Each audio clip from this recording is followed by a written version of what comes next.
જય સ્વામિનારાયણ વિદ્યાર્થી મિત્રો, ધોરણ 10 સામાજિક વિજ્ઞાન અંતર્ગત આજે આપણે પાઠ નંબર 4 ભારતનો સાહિત્યિક વારસો એક નવા પાઠની શરૂઆત કરવાની છે.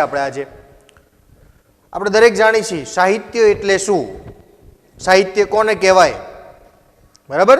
તો આપણી પાસે જે લખાણ સ્વરૂપે જે પણ પાઠ્યપુસ્તક હોય, નવનીત હોય કે અન્ય જે કોઈ મટીરિયલ્સ છે જેમાંથી આપણે માર્ગદર્શન મેળવી છે, જેનું લખાણ થયેલું છે, એવા બધા જ સાહિત્ય જે છે આપણી પાસે મટીરિયલ્સ, એને આપણે સાહિત્ય કહીએ છીએ, બરાબર?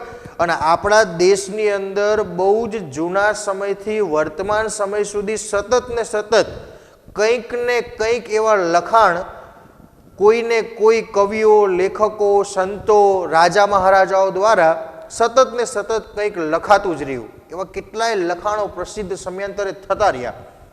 અને એટલે ભારતનો જે આપણો સાહિત્યિક વારસો છે એ બીજા અન્ય રાષ્ટ્રોની સરખામણીમાં ખૂબ જ સમૃદ્ધ છે, ખૂબ જ સમૃદ્ધ. કેમ કે કેટલાય એવા પુસ્તકો, લખાણો મળ્યા કે ઈસવીસનની શરૂઆતના લખાણો છે. એ સિવાય કેટલાક બીજા એવા નાના મોટા સાહિત્ય મળ્યા કે છેક આદિમાનવના સમયમાં ચિત્રણ સ્વરૂપે, ભલે આપણે એને સમજી શક્યા કે ના સમજી શક્યા, પણ કેટલા એવા બહુ જૂના સમયના સાહિત્યો પણ મળ્યા, બરાબર? અને ભારત જેટલો પ્રાચીન દેશ લગભગ દુનિયામાં બીજો કોઈ નહીં હોય, ખૂબ જ પ્રાચીન દેશ છે. જ્યારથી દેશ છે ત્યારથી આવી લખવાની, સાહિત્યની રચના કરવાની પરંપરા તો વર્ષો જૂની ચાલી આવે છે, બરાબર? આ પાઠની અંદર સૌથી અગત્યનું છે, પાઠની અંદર આવતા લેખકો, એમની રચનાઓ, સાહિત્ય, સાહિત્યકારો અને એમને કઈ ભાષામાં સાહિત્ય રચના કરી છે તે, બરાબર? એટલે આ પાઠને આપણે બીજા કોઈ પણ સ્વરૂપે બીજું કંઈ પણ હોમવર્ક શરૂ કરતા પહેલું કામ તમારે કરવાનું હોય કે તમારા પાકા ચોપડાની અંદર પાઠ નંબર 4 નું ટાઇટલ મારી અને પહેલું જ કામ કરવાનું એક કોષ્ટક બનાવવાનું છે. આપણે ખાસ સમજી લેજો બધાય, એક કોષ્ટક બનાવવાનું છે જેમાં પહેલા સાહિત્યકારનું નામ, નંબર 2 સાહિત્ય, એને જે સાહિત્યની રચના કરી, બધાય ઘણા એવા આવશે સાહિત્યકાર કે જેણે એક નહીં 4-5 સાહિત્ય બુકો લખી હશે, 4-5 લખાણો લખ્યા હશે, તો એ લખાણ બધા સાથે લઈ લેવાના. અને પાછળ એની ભાષા, બરાબર?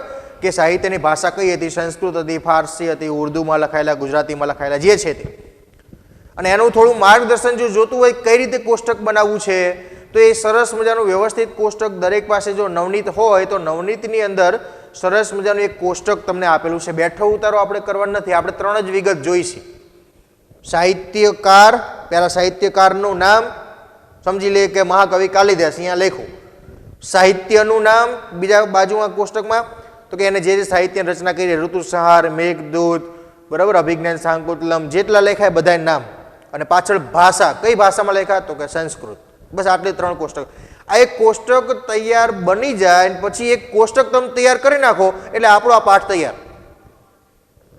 કોષ્ટક તૈયાર થઈ જાય એટલે આ આખો પાઠની તમામ વસ્તુ આવડી જાય તમને. આખા પાઠમાં આપણે જેમ ચાલુ કરશું એમ આવશે. આખા પાઠમાં એ જ છે, સાહિત્યકાર, એની રચના અને કઈ ભાષામાં છે તે, આટલું જ. પછી એને પ્રશ્ન સ્વરૂપે અલગ અલગ કઈ રીતે દર્શાવવાનું છે, કેવો પ્રશ્ન સ્વરૂપે પૂછાય. આપણે તો અહીં 2-3 પોઈન્ટની અંદર આખો પાઠ આપી દીધો ફકરા વાઇઝ. પણ હું તમને એક પીડીએફ જે દર વખતે રંગીન પીડીએફ મોકલું છું, એની અંદર બહુ વ્યવસ્થિત એ પ્રશ્ન જે છે ને કે કેવા પ્રશ્નો પરીક્ષામાં પૂછાય એ આપેલા છે. એ આધારે તમારે પહેલાં કોષ્ટક બનાવવાનું, બરાબર? અને પછી એમાંથી તમારે એ પ્રશ્નો જોઈને જેટલા પોઈન્ટ ચાલ્યા આપણે એનું હોમવર્ક કરવાનું, બરાબર? એટલે બહુ અગત્યનું છે. આના તમે કોષ્ટક અને સાહિત્યકાર અને સાહિત્યની રચનાઓના નામ તમે યાદ રાખો તે. શરૂઆત કરીએ. ભારતનો સાહિત્યિક વારસો. માનવીએ કેમ સાહિત્યની શરૂઆત થઈ? તો કે માનવીએ પોતાના વિચારો, ભાવ, લાગણીઓ, બરાબર, પોતાના હૃદયની ઉર્મિઓ, એ બધું અન્ય વ્યક્તિ સુધી કે પ્રાણીઓ સુધી પહોંચાડવા માટે એ શું કરે? મારે કદાચ સમજી લો કે તમને કદાચ કંઈક મારા મનના ભાવો કહેવા છે તો હું શું કહું? અત્યારે તો આપણે આધુનિક યુગમાં છીએ, બોલતા બધા શીખી ગયા છે માણસો, તો હું તમને બોલીને અભિવ્યક્ત કરું છું, બરાબર? પણ જ્યારે આદિમાનવો હતા, ભાષાની શોધ નહોતી થઈ, ત્યારે એ બધા લોકો પોતાના મનના વિચારો, આદિમાનવ હોય એને બધાને કહેવું હોય કે ચાલો આ બાજુ શિકાર છે, બધાને આ બાજુ જવું છે. હવે ભાષા તો એ વખતે શોધાઈ નહોતી, શું કરતો હશે? તો એ વખતે એ લોકો કેવા હાવભાવ કરતા, ઈશારાઓ કરતા, સંકેતો કરતા, પ્રાણીઓની માફક જ અવાજો કરતા, બોલીઓ અલગ અલગ નાના એવા અવાજથી ધીમે ધીમે એ લોકોને પોતાના તરફ આકર્ષતા. જેમ આપણને અત્યારે એવું લાગે ને કે બજારની અંદર કૂતરું ભસતું હોય તેમ લાગે શું બખારો કરી રહ્યો, કેમ કે આપણે એની ભાષા સમજતા નહીં, પણ બીજા એના નાના ગલુડિયા હોય, એના બચ્ચા હોય કે બીજા કૂતરા હોય એ સમજી જાય એ જે બોલી અવાજ કરે છે તે. પક્ષીઓ એકબીજાની ભાષા સમજી જાય છે, બરાબર. તો આદિમાનવ પણ પહેલા એ જ કરતો, ઈશારા કરતો, હાવભાવ કરતો, સંકેત કરતો અને પોતાના મનના અભિવ્યક્તિ જે છે ને, મનના વિચારો એ લોકો સમક્ષ પ્રગટ કરતો. પછી ધીમે ધીમે એ અવાજોમાંથી અલગ પ્રકારની એક બોલીનો ઉદ્ભવ થયો. અલગ અવાજ કે આવો અવાજ થાય ને તો એ આવું જ કહેવા માંગે છે. જેમ પેલા આર્મીના ઘણા બધા મૂવીમાં આવે છે ને કે આવો અવાજ કરે ને, ઈશારા કરે મિલિટરી વાળા એકબીજાને, કંઈક પ્રાણીનો અવાજ કરે સમજી લો કંઈ મુશ્કેલી છે, બીજો કંઈક અવાજ કરે કે એને મદદની જરૂરિયાત છે, કે એ નક્કી કરેલું હોય પહેલેથી. તો એવા એક ચોક્કસ પ્રકારના અવાજમાંથી એક બોલીનો ઉદ્ભવ થયો અને બોલવાની શરૂઆત થઈ તો ધીમે ધીમે એના લખાણની પણ શરૂઆત થઈ, એટલે કે લિપિનો ઉદ્ભવ થયો, બરાબર. અને ધીમે ધીમે આ લિપિએ ભાષાના ઘડતરમાં ખૂબ જ મહત્વનો ફાળો આપ્યો. લિપિમાંથી કે આ શું લખ્યું છે, કઈ ભાષા છે, લખાણ છે, બોલવાની કઈ ભાષા છે, એમાંથી ધીમે ધીમે ભાષાનો શરૂઆત થઈ, બરાબર. પ્રાચીન સમયની ભાષા તો ખૂબ જ બહુ જૂની હતી, જેને આપણે ઉકેલી શક્યા નહીં. સમયાંતરે પોતાના વિચારો હતા વ્યક્તિના, એને અભિવ્યક્ત કરવા માટે ભાષાનો ઉપયોગ થતો ગયો. અલગ અલગ નવી નવી ભાષાઓ, જેમ જેમ માણસના મગજ શક્તિનો વિકાસ થતો ગયો એમ નવી નવી ભાષાનો ઉદ્ભવ થતો ગયો. અને જેમ ભાષા ઉદ્ભવ થઈ, બોલીઓ બોલાવા લાગી, એમ એ જ ભાષાની અંદર, એ જ બોલીની અંદર અનેક પ્રકારના સાહિત્યની રચના થવા લાગી. અનેક પ્રકારના સાહિત્યની રચનાઓ થઈ, બરાબર. પ્રાચીન કાળથી જ વાત કરીએ તો ભારતીય સાહિત્ય જે છે આપણું બહુ જ, આપણે કીધું એમ બહુ જૂનો દેશ છે, તો સાહિત્ય પણ એટલું જ જૂનું છે. એની વિવિધતા અને વિશિષ્ટતા માટે આપણું ભારતીય સાહિત્ય દુનિયામાં ખૂબ જ પ્રખ્યાત છે. ભારતના વિદ્વાનો જે છે એને આપણા ભારતીય સાહિત્ય છે ને એને બે ભાગમાં વિભાજિત કર્યું. ભારતીય સાહિત્યના પ્રકાર બે પ્રકાર છે. કયા કયા જોઈએ આપણે.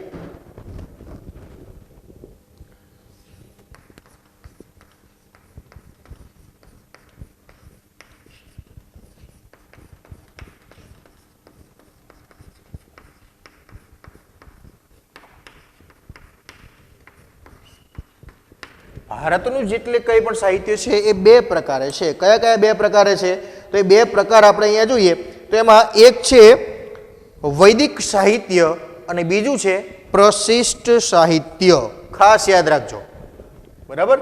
બે પ્રકારો, એક વૈદિક સાહિત્ય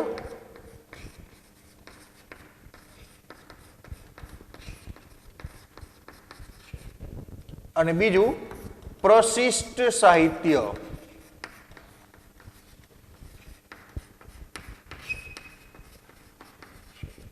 ભારતીય સાહિત્યના બે પ્રકાર. વૈદિક સાહિત્ય એટલે કે જેની રચના વેદોના સમયગાળા દરમિયાન થઈ હતી, એટલે બહુ જૂનું સાહિત્ય આપણું, વેદોના સમયનું સાહિત્ય. અને પ્રશિષ્ટ સાહિત્ય નૂતન સાહિત્ય, નવું સાહિત્ય જે છે આપણું તે, બરાબર. વેદોના સમયગાળા પછીનું જે કંઈ અલગ અલગ ભાષાઓની અંદર સાહિત્યની રચના થઈ, અલગ ઘણી બધી ભાષાઓ આપણે આ પાઠની અંદર જોઈશું કે કેવા સમયગાળા દરમિયાન કઈ કઈ ભાષાઓનો ઉદ્ભવ ધીમે ધીમે થતો ગયો, બરાબર. તો એવું સાહિત્ય. તો સૌથી પહેલા આપણે યાદ રાખવાનું છે કે ભારતીય સાહિત્યના બે પ્રકાર, વૈદિક સાહિત્ય અને બીજું પ્રશિષ્ટ સાહિત્ય. હવે જોઈએ ભાષા અને સાહિત્ય, બરાબર. આપણો એક આગળનો મહત્વના પોઈન્ટની શરૂઆત કરીએ છીએ. ભારતના ઇતિહાસમાં આપણે નજર નાખીએ તો સદીઓથી અનેક ભાષાઓનો ઉદ્ભવ થતો રહ્યો અને આજે પણ આપણા બંધારણની અંદર ભલે ભારતની રાષ્ટ્રભાષા હિન્દી હોય, બરાબર, પણ તેમ છતાં આપણા બંધારણની અંદર માન્ય 22 ભાષાઓને માન્ય ભાષાઓનો દરજ્જો મળેલો છે. અલગ અલગ પ્રકારની 22 માન્ય ભાષાઓ. એ સિવાય અનેક લોક બોલીઓ પણ પ્રચલિત છે. 22 માન્ય ભાષાઓની એક વાત કરીએ, લોકબોલી તો કેટલી બધી છે. આપણે જો આપણે વિચાર કરીએ કે એક ભાષાની વાત કરીએ ગુજરાતી, 22 ભાષામાં એક ભાષા એટલે ગુજરાતી, આપણી ગુજરાતી ભાષા, બરાબર. એ સિવાય ગુજરાતીની લોકબોલીઓ કેટલી, તો કે કચ્છની જે કચ્છની ગુજરાતી બોલે એ અલગ ભાષા થોડીક, સૌરાષ્ટ્રની કાઠિયાવાડી ગુજરાતી થોડી અલગ, બોલે બધા ગુજરાતી જ પણ લેકા હાવભાવ થોડા અલગ પડે. સુરતની સુરતી ભાષા અલગ, મહેસાણાની ભાષા અલગ, આપણે 5 કહીએ એ 5 કહે, બરાબર, તકલીફ પડે એવી ભાષાઓ. અમદાવાદની શિષ્ટ ભાષા, પેલો એક નાનકડો જોક્સ છે ને કે ભાઈ એક મહેસાણાનો એક વ્યક્તિ એક બેગ લઈ અને એરપોર્ટ ઉપર લંડન કે ક્યાંક જતો હશે, એરપોર્ટ ઉપર બેગ ચેક કરીને કે ભાઈ આમાં શું છે, તો કે બોમ્બ. એટલે બોમ્બ પકડ્યો 4-5 જણા, દબોચી બોચી ઝાલીને દાબ્યો અહીંયા. એટલે બોમ્બ, એટલે કે કઈ નહીં બોમ્બ છે. એટલે બોમ્બ તું એટલે હજુ આટલું પકડે તો કે બોમ્બ છે. બોમ્બ લઈ ગયા ઉપાડીને કસ્ટડી રૂમમાં, ચેકિંગ કર્યું બધું, થેલા બેલા કાઢ્યા, અંદરથી ગઢડાની બામ ને વિક્સની બામ ને બધી અલગ અલગ કેટલી જાતની બામો નીકળી. શું છે કે બોમ્બ બોમ્બ? એટલે તારી આને બોમ્બ ના કહેવાય, આને બામ કહેવાય. એટલે અમે આને બોમ્બ જ કહી. એટલે ઘણીવાર આવી મુશ્કેલી સર્જાય. બરાબર. તો ટૂંકમાં આવી મહેસાણી ભાષા અને શિષ્ટ ભાષા શુદ્ધ ગુજરાતી અમદાવાદની તમારા કેટલાક મિત્રો કે સગાવાલા ક્યાંક રહેતા હોય, ક્યારેક મુલાકાત થાય તો આપણે સમજી શકીએ છીએ. બરાબર, ક્યાં જાય છે ને શું ચાલે છે ને કેમ છો ને. બરાબર. જો કે મીઠી ભાષા તરીકે તો સૌરાષ્ટ્રની કાઠિયાવાડી ભાષા જોડે એક પણ ભાષા આવી શકે નહીં. એટલે આપણી કાઠિયાવાડી ગુજરાતી એમ લોકબોલીઓ અનેક છે અને અનેક લોકબોલીમાં અનેક ભાષાના સાહિત્યની રચનાઓ પણ થઈ છે. દરેક ભાષાઓ એકબીજા ભાષા પર અસર કરી, પ્રભાવ પાડ્યો. આજે તમે કદાચ કોઈ પણ વિસ્તારમાં કાઠિયાવાડમાં રહો છો, થોડા સમય માટે જો તમે સુરતમાં રહીને આવો ને તો ત્યાંની લોકબોલીની અસર તમારી ભાષા ઉપર ચોક્કસ થાય. થોડી ભાષા ચેન્જ થઈ જાય, પરિવર્તન થાય એવું જોવા મળે. એકબીજા ભાષા ઉપર પ્રભાવ થયો અને ધીમે ધીમે બંને ભાષાઓના મિશ્રણથી નવા સાહિત્યની શરૂઆત થવા માંડી, નવી ભાષાઓની રચનાની શરૂઆત થવા લાગી. પરિણામે નવી ભાષાઓ અને નવું સાહિત્યની સર્જન થયું અને ત્યાંનું ઉત્તમ ઉદાહરણ એટલે સંસ્કૃત ભાષા, આપણી સૌથી જૂની ભાષા. બરાબર. સંસ્કૃત ભાષા વર્તમાન સમયમાં ભલે સંસ્કૃત ભાષાનો ઉપયોગ આપણે ધીમે ધીમે ઓછો કરતા જઈએ છીએ. આપણે વિદેશી ભાષાઓનું વર્ગણ એક પ્રકારનું લાગી ગયું છે. અંગ્રેજી ભાષા શીખવાનો મોહ વધતો જાય છે કે આપણે આપણા નાનકડા બાળકને નાનપણથી જ કેજી ને એલકેજી ને યુકેજી કરાવીને ઇંગ્લિશ માધ્યમમાં કરાવવાનો આગ્રહ રાખીએ છીએ. બરાબર. ગુજરાત સરકારે પણ કીધું, ભારત સરકારે પણ કીધું કે પ્રાઇમરી શિક્ષણ તો માતૃભાષામાં જ હોવું જોઈએ. અને આપણી બહુ સૌથી જૂની ભાષા જે છે સંસ્કૃત ભાષા છે, બધી ભાષાઓનો પાયો છે. આજે તમને જાણીને નવાઈ લાગશે કે વિદેશના લોકો જે છે ને, વિકસિત રાષ્ટ્રો જે છે ને, પોતાના બાળકોને નાનપણથી જ સંસ્કૃતની અંદર ભણાવે, સંસ્કૃતના શ્લોકો શીખવાડે.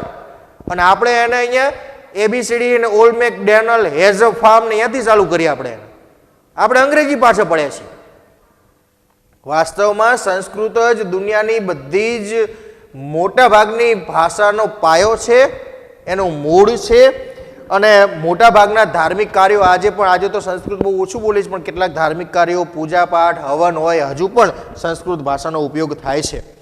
સામાન્ય રીતે માનવી માટે અભિવ્યક્ત કરવાની, પોતાના વિચારોને બહાર કાઢવાની અને અભિવ્યક્ત થયેલા વિચારોને ઝીલવાની ઉત્તમ તક જે છે ને, હું જે બોલું છું તે અને તમે એ બોલેલા શબ્દો સમજો છો, એ ભાષા દ્વારા જ સમજાય છે. એટલે ભાષા દ્વારા જ એ તક પૂરી પડે છે.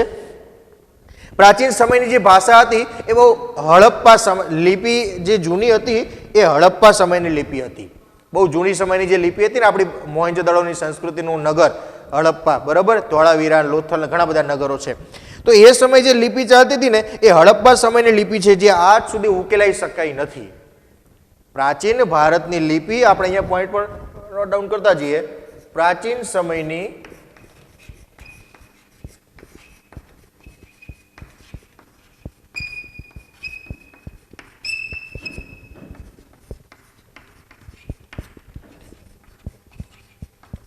હડપ્પા સમયની છે, જે ઉકેલી શકાય નથી.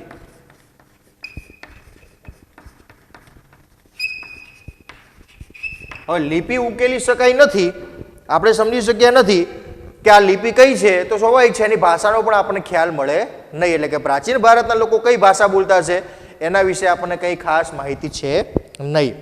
ખાસ કરીને પ્રાચીન ભારતની ભાષા તરીકે સંસ્કૃત જ આપણી જૂની ભાષા હતી એવું માનવામાં આવે છે. અને સંસ્કૃત સાહિત્યની અંદર હવે ખાસ અંડરલાઈન કરતા રહેજો. સંસ્કૃત સાહિત્યના સૌથી પહેલા આપણે લખાણ લખવાની શરૂઆત થઈ. એમાં પોઈન્ટમાં પહેલા છે મહર્ષિ પાણિની, જેણે સંસ્કૃત ભાષાના મહાન વ્યાકરણ શાસ્ત્રી હતા અને એમણે સંસ્કૃત ભાષાનો સૌથી મહાન વ્યાકરણ ગ્રંથ લખ્યો. નામ હતું અષ્ટાધ્યાયી. ખાસ યાદ રાખજો. બરાબર. હવે આપણે આ જ લખવાનું છે. આપણે આવા મહત્વના જે પોઈન્ટ આવે એ પોઈન્ટ જ યાદ રાખવાના છે. કોણ? મહર્ષિ પાણિની.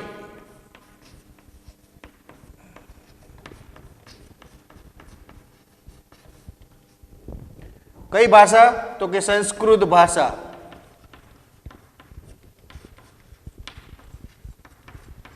અને ગ્રંથનું નામ શું? તો કે અષ્ટાધ્યાયી.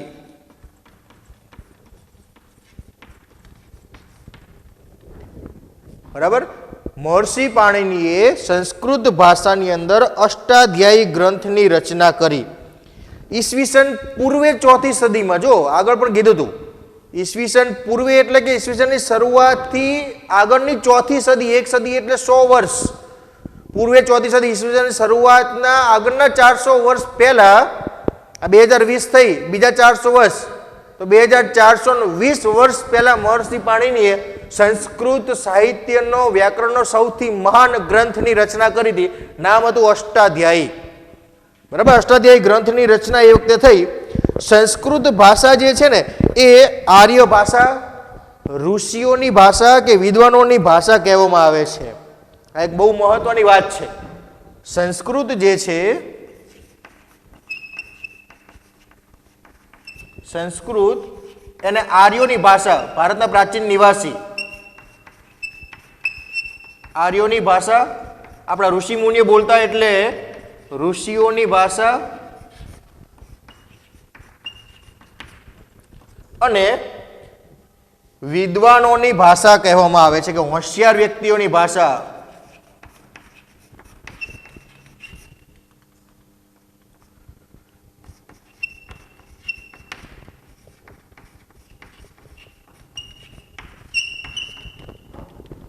જો બહુ જ જૂનું આપણું જે કંઈ સાહિત્ય છે એ બધું સંસ્કૃતમાં હતું. દુનિયાની મોટા ભાગની શોધો એ આપણા સંસ્કૃતના મહત્વના 4 જે વેદો છે ને એ વેદોની અંદર પડેલી છે. બધી જ શોધો લગભગ દુનિયાની લગભગ બધી શોધો પહેલા આપણા 4 વેદોમાં પડેલી છે, અને એનો જ સહારો લઈ દુનિયાના મોટા ભાગના વિદ્વાનો, વૈજ્ઞાનિકો જે છે એ શોધોને પોતાના નવા સમયના આધુનિક સમય પ્રમાણે એ લોકો સમક્ષ એ શોધોને પ્રગટ કરી, એ પ્રમાણેના યંત્રો, સાધનો બનાવી અને એ શોધો પાછળ પોતપોતાનું નામ જોડાઈ જાય છે. બાકી દુનિયાની મોટાભાગની મહાન શોધો જે છે ને આપણા વેદોમાં, ગ્રંથોમાં બધી બહુ વર્ષો પહેલાં હતી. રાઇટ બ્રધર્સને આપણે વિમાનનો શોધક કહીએ, પણ વિમાન તો એ પહેલાં આપણા ઋષિમુનિએ ઉડાડ્યા હતા. બરાબર. અને રાવણ તો વગર પેટ્રોલ, ડીઝલ, કેરોસીન વગરનું વિમાન લઈને ઉડતો હતો. બરાબર. ખાલી આંખ બંધ કરે ને સીધો જ વિમાન ઉડતું થઈ જાય. ટેલિફોનિકની શોધ જે છે એ બધું તો પહેલાં ભગવાન વિષ્ણુ પાતાળમાં બેઠા બેઠા છેક શંકર ભગવાનને ફોન લગાડતા હતા. બરાબર. ખાલી આંખ બંધ કરે ને તરત કોલ લાગી જાય. આપણે તો મોબાઈલમાં ડાયલે કરવાનો. ટેકનોલોજી જો તમે એમની આંખ બંધ કરે ને ફોન કરે કે બોલો શંકર ભગવાન, હા તરત સામે રિપ્લાય. નો નેટવર્ક પ્રોબ્લેમ, કશું જ નહીં. ક્યારેક એવું ના બને કે કોલ લાગ્યો નહીં, એંગેજ આવે, એવું ના બને. તરત કોલ. ટેકનોલોજી બધી એમાં જ હતી. આપણા વેદોમાં, ગ્રંથોમાં ઘણું બધું આપ્યું હતું. પેલો સંજય મહાભારતનું લાઈવ ટેલિકાસ્ટ કરતો હતો. બરાબર. કોઈ પણ જાતના કનેક્શન વગર. ડીટીએચનું કનેક્શન એ વખતે નહોતું, ટાટા સ્કાય. અહીંયા ક્યાં હતું? તો એ ચાલતું હતું. તો આ બધી શોધોનો પાયો જે છે આપણા વેદોની અંદર, આપણા મહાન ગ્રંથોમાં હતો, જેનો ઉપયોગ કરીને ઘણા બધા વિજ્ઞાનીઓ જે છે એણે નવી નવી શોધો કરી. આજે પણ કોઈ મહાન શોધો કરવી હોય તો એને ચોક્કસ આપણા વેદોનો સહારો લેવો પડે છે ને. એટલે જ સંસ્કૃત જે છે ને ભાષા એ દુનિયાની સર્વસ્વીકૃત ભાષા બની છે, ખાસ કરીને કોમ્પ્યુટર ક્ષેત્રની અંદર. બરાબર. અને આવનારો સમય જે છે એ કોમ્પ્યુટર યુગ જ આવવાનો છે, આપણે જાણીએ છીએ. તો દુનિયાની સૌથી સર્વસ્વીકૃત ભાષા તરીકે વિશ્વકક્ષાએ સંસ્કૃત જે છે એ સર્વસ્વીકૃત ભાષા છે.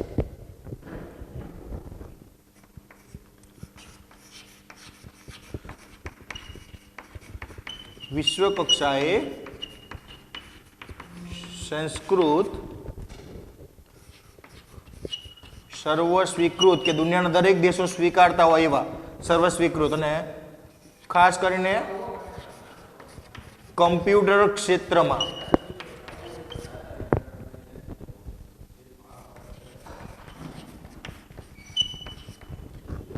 દુનિયાના દરેક રાષ્ટ્રો જે છે આજે આપણી આ સંસ્કૃત ભાષાને સ્વીકારે છે. હવે આપણે શરૂ કરી, આપણે એક પ્રસ્તાવના સ્વરૂપે થોડુંક ભાષાનો ઉદ્ભવ અને ભાષાની શરૂઆત કઈ રીતે થઈ, સંસ્કૃત સાહિત્યની શરૂઆત કઈ રીતે થઈ એની શરૂઆત જોઈએ આપણે. હવે જોઈએ આપણે આપણા ભારતના અલગ અલગ પ્રાચીન આપણા વૈદિક સાહિત્ય વિશે આપણે પરિચય મેળવીએ. પહેલું જ છે પ્રાચીન ભારતીય સાહિત્ય.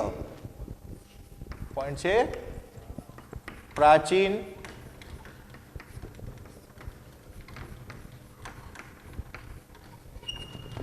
ભારતીય સાહિત્ય, અને એમાં સૌથી પહેલા પ્રાચીન ભારતીય સાહિત્ય તરીકે આવશે વેદો.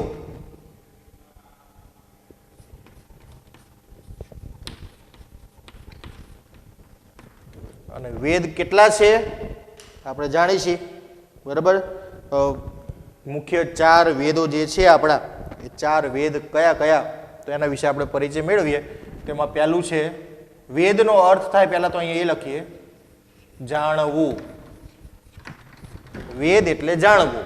તો સ્વાભાવિક છે કે આખે 4 વેદો છે એ જ્ઞાનનો ભંડાર છે. એને જાણી લો તો ઘણી બધી માહિતી તમને એમને મળી જાય, બરાબર. વેદનો અર્થ થાય જાણવું અથવા જ્ઞાન. વેદ એટલે જ્ઞાન, વેદ એટલે જાણવું, બરાબર. તો એનો મુખ્ય અર્થ છે. 4 વેદો છે આપણે જાણીશું. કયા 4 વેદો? તો 4 વેદને આપણે અહીંયા લખીએ. પહેલું છે ઋગ્વેદ, બીજું છે સામવેદ, ત્રીજું યજુર્વેદ, અને ચોથો વેદ જે છે એ છે આપણો અથર્વવેદ, બરાબર. આ 4 વેદ આપણું પ્રાચીન ભારતીય સાહિત્ય, વૈદિક સાહિત્ય, વેદોના સમયનું સાહિત્ય જે વાત કરીએ એમાં પહેલા જ આવે 4 વેદ. હવે આપણે આ 4 વેદ વિશેની માહિતી યાદ રાખવાની છે, બરાબર. 4 વેદની અંદર કઈ કઈ માહિતી છે, શું એની વિશેષતાઓ છે, એ આપણે યાદ રાખવાનો છે. કેમ કે પ્રશ્ન પૂછાય છે એવો કે પ્રાચીન ભારતીય સાહિત્ય તરીકે વેદોનો પરિચય આપો, બરાબર. તો આપણે આ 4 વેદના નામ લખી. 4 વેદની અંદર કઈ કઈ માહિતી સંગ્રહાયેલી છે એને આપણે સમજાવવાની રે, બરાબર. તો 4 વેદો વિશેની માહિતી આપણે અહીંયા જોઈએ એ પહેલા તમને એક આનો ફોટોગ્રાફ મળી દે. ચાલો વિદ્યાર્થી મિત્રો, હવે આપણે 4 વેદો વિશેની માહિતી મેળવશું. ઋગ્વેદ એ આપણો સૌથી જૂનો, બરાબર. એના પોઈન્ટ ખાલી મહત્વના હાઇલાઇટ પોઈન્ટ હું લખતો જઉં છું.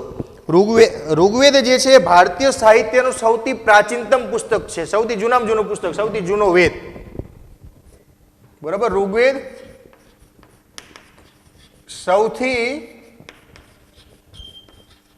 પ્રાચીનતમ પુસ્તક છે.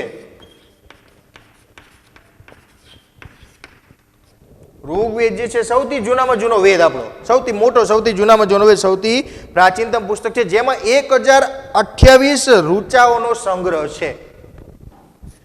જેમાં 1028 ઋચાઓનો સંગ્રહ છે. ઋચાઓ એટલે શ્લોકોનો સમૂહ, એને એક ઋચા કહેવાય. ઋચામાં ઘણા બધા શ્લોકો હોય. ઋગ્વેદ જે છે 10 ભાગમાં વહેંચાયેલો એક અદ્ભુત ગ્રંથ છે, બરાબર. 1028 ઋચાઓ છે અને 10 ભાગમાં વહેંચાયેલો ગ્રંથ, 10 ભાગ છે એના,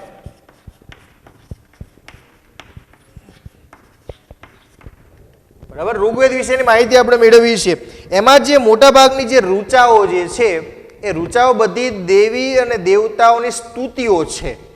એની પૂજા પ્રાર્થના કરવા માટે જે સ્તુતિ આપણે કહીએ છીએ ને, અલગ અલગ શ્લોકો બધા ભગવાનની પ્રાર્થના માટેના, એ દેવી દેવતાઓની સ્તુતિ માટેની બધી જ ઋચાઓ છે.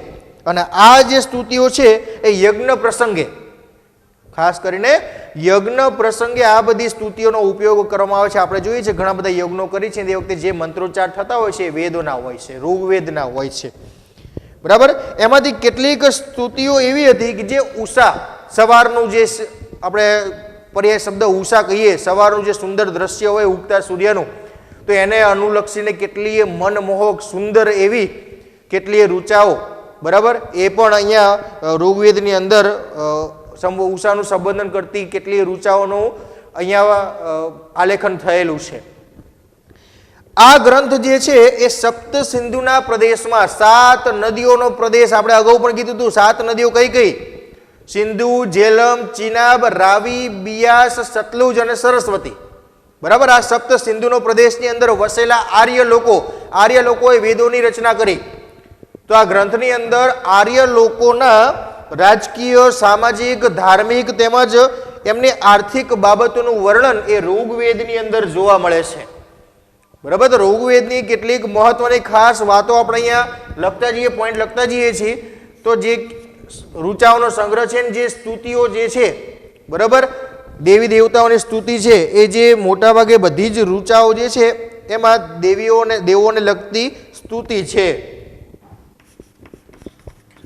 ઋચાઓમાં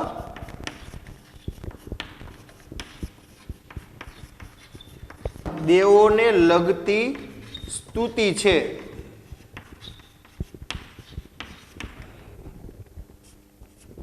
બરાબર, એ સિવાય બીજું શું છે એની અંદર? તો કે ઉષાને સંબોધન કરતી કેટલીક સ્તુતિ ખૂબ જ મનોહર છે. ઉષા એટલે સવારનું દ્રશ્ય. ઉષાને સંબોધન કરતી સ્તુતિ મનોહર છે, ખૂબ સુંદર છે. બરાબર, અને આ જે છે ઋગ્વેદ, એ ઋગ્વેદ ખાસ આર્યોના સમયે એની રચના થયેલી. એટલે સપ્ત સિંધુના પ્રદેશમાં વસતા જે આર્યો છે, ઋગ્વેદમાં સપ્ત સિંધુના પ્રદેશમાં વસનારા લોકો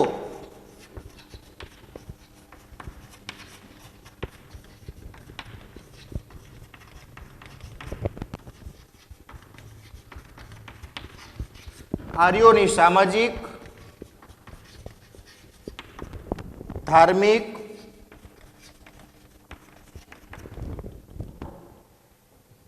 રાજકીય અને આર્થિક બાબતોનું વર્ણન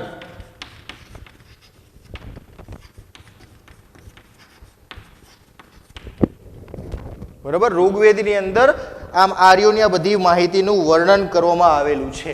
તો ઋગ્વેદ વિશે ખાસ મહત્વનું છે. આપણે એના હાઇલાઇટ પોઈન્ટને અંડરલાઈન કરી એટલે બહુ વ્યવસ્થિત આપણે એને સમજી શકીએ. તો પહેલું જ છે સૌથી પ્રાચીનતમ પુસ્તક. પહેલો જ પોઈન્ટ આ લખવાનો. કેટલી ઋચાઓ છે? તો કે 1028 ઋચાઓ, 10 ભાગમાં વહેંચાયેલો અદ્ભુત ગ્રંથ. બધી જે ઋચાઓ છે શેની છે? તો કે દેવોને લગતી સ્તુતિ. એમાં કેટલીક ઉષાને લગતી સ્તુતિનું સંબોધન પણ છે. અને આની અંદર આર્યોની સામાજિક, ધાર્મિક, રાજકીય અને આર્થિક બાબતોનું વર્ણન કરવામાં આવેલું છે.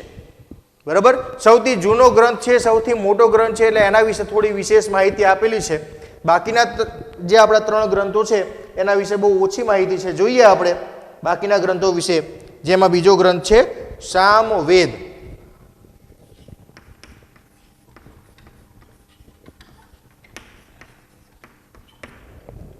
બીજો ગ્રંથ છે સામવેદ. સામવેદ વિશે માહિતી મેળવી આપણે. ઋગ્વેદ પછી બીજા 3 વેદોની રચના કરવામાં આવી, જેમાં સામવેદમાં ઋગ્વેદની ઋચાઓ, આની અંદર જે ઋચાઓ છે કીધું ને 1028 ઋચાઓ છે, એ ઋગ્વેદની ઋચાઓને ગાન કરવા માટે રચવામાં આવ્યો છે. ઋચાઓને ગાન કઈ રીત કરવી એ સામવેદમાં દર્શાવેલું છે. ઋગ્વેદની ઋચાઓને ગાન કરવાની વિધિ સામવેદમાં છે.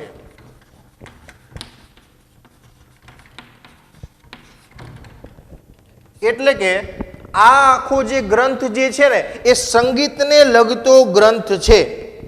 શ્લોકો રાગ અને લય સાથે ગાવાના હોય છે.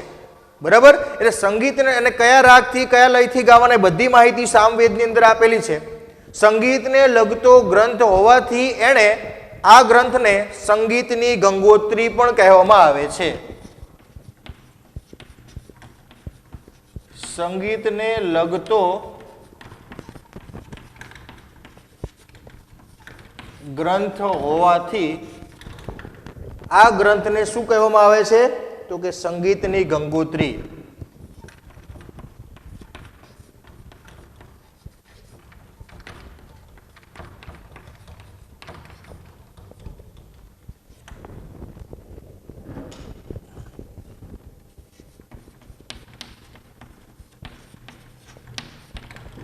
બરાબર. આના વિશે સામવેદ વિશે આટલી જ માહિતી. આ ગ્રંથને સંગીતની ગંગોત્રી તરીકે પણ ઓળખવામાં આવે છે.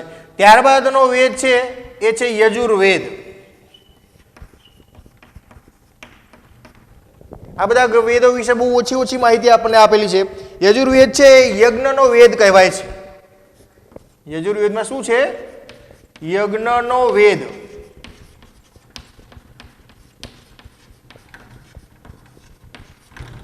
નામ જ એવું છે કે યજ્ઞનો વેદ કહેવાય છે. સ્વાભાવિક આપણે સમજી શકીએ કે આની અંદર યજ્ઞ કરવા માટેની બધી માહિતીઓ આપવામાં આવેલી હશે.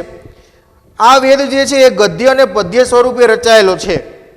બરાબર. બે સ્વરૂપે યજ્ઞનો વેદ છે જે ગદ્ય અને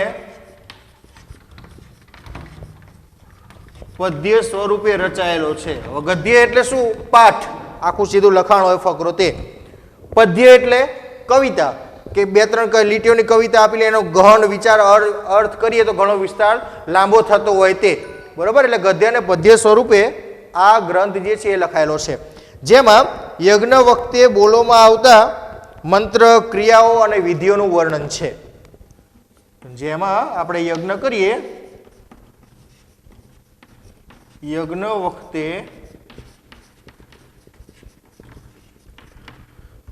કરવામાં આવતા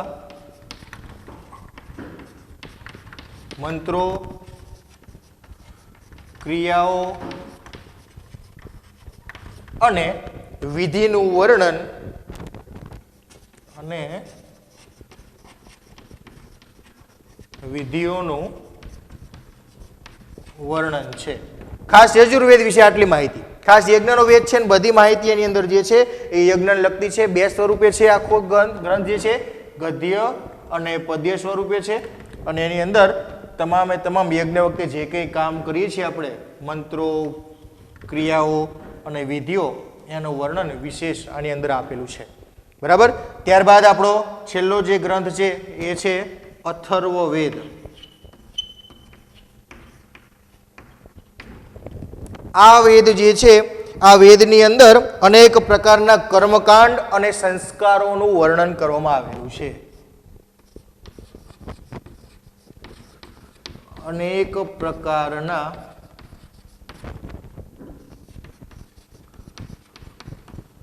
કર્મકાંડ અને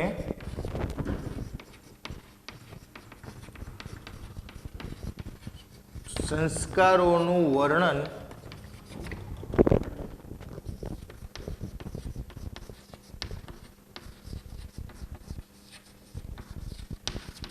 એ આપણા આ અથર્વ વેદની અંદર કરવામાં આવેલું છે. બરાબર. ખાસ તો અહીંયા કર્મકાંડ અને સંસ્કારો આપણે જાણીએ છીએ કે આપણા જીવન પર્યંત 16 સંસ્કારો હોય છે. છેલ્લો સંસ્કાર આપણા અંતિમ સંસ્કાર. પહેલો સંસ્કાર ગર્ભધાન સંસ્કારથી શરૂઆત થાય. જીવન દરમિયાન અલગ અલગ ચરણની અંદર 16 સંસ્કાર હોય છે. 16 સંસ્કારનું વર્ણન, એ સિવાય અલગ અલગ પ્રકારના કર્મકાંડ આપણે જાણીએ છીએ કે પેલા દેવી દેવતાઓના તંત્ર, મંત્ર, બરાબર, એ બધા જે શ્લોકો હોય છે, બરાબર, અથવા ભૂતને આપણે જાણીએ કે ઘણી જગ્યાએ ભૂતને પ્રવેશ થઈ ગયો અને એને બહાર કાઢવામાં આવતો હોય અને એના મંત્ર તંત્ર, અને જેને આપણે કાળા જાદુ કહી શકીએ, બ્લેક મેજિક કહી શકાય, બરાબર, એને લગતી તમામ બાબતોનું વર્ણન જે છે એકબીજા ઉપર આપણે કઈ કરી નાખ્યું, માતા મૂકવીને લેવીને આપણે કહીએ છીએ ઘણું બધું, બરાબર. તો એ જે છે એ બધા કર્મકાંડ જે છે, ક્રિયાઓ જે છે, એ આપણને અથર્વવેદની અંદર જોવા મળે. અથર્વવેદનો અભ્યાસ કરો તો તમને બધાને એકબીજાને કંટ્રોલમાં કરતા આવડી જાય, બરાબર. એકબીજા ઉપર કાળા જાદુ કરવું હોય તો થઈ જાય બધું.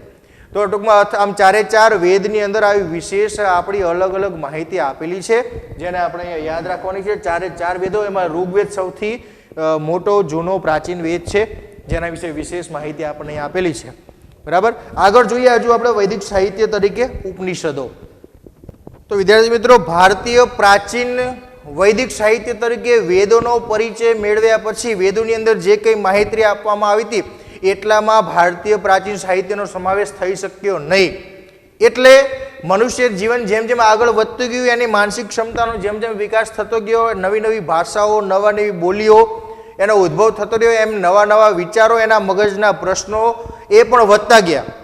જેમ જેમ એનામાં આવડત વધીને એમ એમ નવા નવા પ્રશ્નો પણ એની સામે ઉદ્ભવ થતા રહ્યા.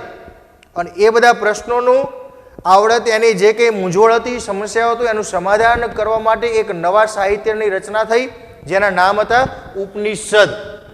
બરાબર, ઉપનિષદની રચના કરવામાં આવી, જેમાં મનુષ્યને મૂંઝવતા એવા અનેક પ્રશ્નો હતા, જેનું સમાધાન કરવાનો પ્રયત્ન ઉપનિષદની અંદર કરવામાં આવ્યો. જેમાં ખાસ કરીને ઉપનિષદના સાહિત્યની અંદર બ્રહ્માંડનો આરંભ કઈ રીતે થયો, આજના વિજ્ઞાનીનો સૌથી મોટો પ્રશ્ન છે. વિજ્ઞાનીઓનો, આજનો વિજ્ઞાની પણ બ્રહ્માંડનો આરંભ કઈ રીતે ગોતવાનો ઘણો બધો પ્રયત્ન કરે છે. તમે વિજ્ઞાનમાં બ્રહ્માંડ પાઠ ભણો છો, બરાબર, બ્રહ્માંડ વિશે હજુ સંપૂર્ણ માહિતી આજના વિજ્ઞાનીઓને પણ મળી નથી. તો ઉપનિષદની અંદર બ્રહ્માંડનો આરંભ વિશેની માહિતી છે. એ સિવાય જીવન, મૃત્યુ, આપણી આજુબાજુ જોવા મળતી તમામ ભૌતિક સંપત્તિ, આપણા માલ મિલકત, મકાન, જાગીર જે કંઈ છે એ બધું ભૌતિક સંપત્તિ, આધ્યાત્મિક જગત, ભગવાન, એમની વાતો, એમના સ્વરૂપની વાતો, પ્રકૃતિ અને બીજા અનેક દાર્શનિક પ્રશ્નો, મનુષ્યને ઉદ્ભવતા જે પ્રશ્નો છે એનું તમામનું વિવેચન એ અહીંયા કરવામાં આવેલું છે. બરાબર, તમામ વિવેચન જે છે ને એ ઉપનિષદની અંદર આપણને જોવા મળે છે. બરાબર, તો જોઈએ ઉપનિષદમાં કઈ કઈ બાબતો છે. તો ઉપનિષદની અંદર આ સાહિત્યમાં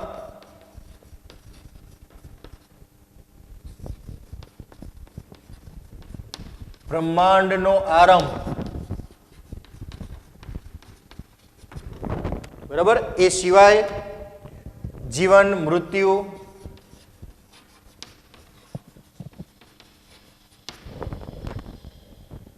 ભૌતિક અને આધ્યાત્મિક જગત,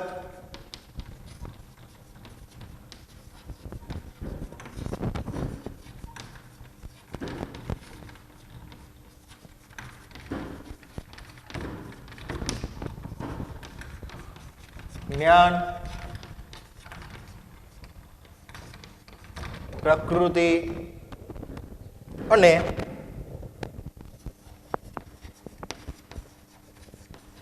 બીજા અનેક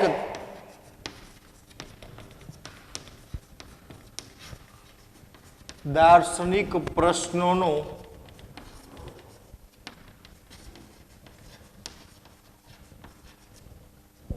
વિવેચન આ સાહિત્યની અંદર, ઉપનિષદ સાહિત્યની અંદર કરવામાં આવ્યું છે. ટૂંકમાં મનુષ્યને જીવન જીવવામાં જે મુશ્કેલી પડતા પ્રશ્નો હોય, સમસ્યાઓ હોય, એ બધાનું સમાધાન કરવાનો પ્રયત્ન ઉપનિષદની અંદર, ઉપનિષદ સાહિત્યની અંદર બહુ જૂના સમયમાં, વૈદિક સમયગાળાની અંદર કરવામાં આવ્યો છે.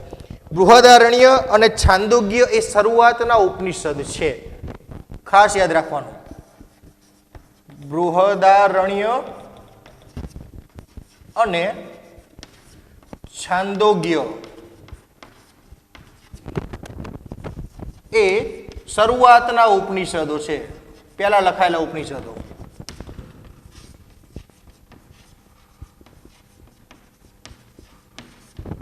બરાબર, આ બે શરૂઆતના ઉપનિષદો છે. આપણે એને અંડરલાઈન પણ કરી લઈએ. કયા કયા ઉપનિષદ શરૂઆતના છે? બૃહદારણ્ય અને છાંદોગ્ય ઉપનિષદ એ શરૂઆતના ઉપનિષદ છે. બરાબર, ઉપનિષદો જે છે બધા એ સંવાદના સ્વરૂપમાં છે, જેથી સમજવામાં સરળતા રહે. હવે સંવાદ કોને કહેવાય એ આપણે બધા જાણતા જશું. ઉપનિષદો સંવાદના સ્વરૂપમાં છે.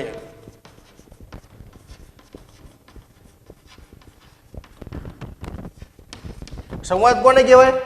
મારે લગભગ એની માહિતી તમને આપવી જોઈએ નહીં. સંવાદ તો દરેકને ખબર જ હોય. તમારે ગુજરાતીમાં ઘણા બધા પાઠ આવે છે, બરાબર, તો એ પાઠની અંદર લખેલું હોય કે રાજા, પછી 2 ડોટ કરેલા હોય. રાજા બોલે છે સિપાઈ અહીં આવો, પછી નીચે લખેલું હોય સિપાઈ, પછી ડોટ કરેલું હોય જી રાજાજી બોલો, પછી વળી પાછો રાજા કે આ બેમાંથી ચોર કોણ, તો વળી પાછો સિપાઈ બોલે રાજા મને નથી ખબર. બરાબર, તો ટૂંકમાં આ જે સંવાદ સ્વરૂપે આપેલું હોય, એકબીજાના સંવાદ સ્વરૂપે આપેલું, બે વ્યક્તિઓ વાર્તાલાપ કરતા હોય એને આપણે સંવાદ કહીએ. બરાબર, તેવા સંવાદ સ્વરૂપે ઉપનિષદો આપેલા છે, જેથી સમજવામાં સરળતા રહે. વેદો જે હતા ને એ બહુ સમજવામાં અઘરા હતા. એમાં માહિતી બધી આપેલી હતી, પણ સામાન્ય વ્યક્તિ એને સમજી શકે એવું હતું નહીં. એ વિદ્વાનોની ભાષા હતું, કીધું સંસ્કૃતમાં લખેલું હતું, વિદ્વાનોની ભાષા. આ પણ સંસ્કૃતમાં હતા, પણ તેમ છતાંય એ સંવાદ સ્વરૂપમાં હતા, એટલે સમજવામાં થોડી સરળતા રહેતી.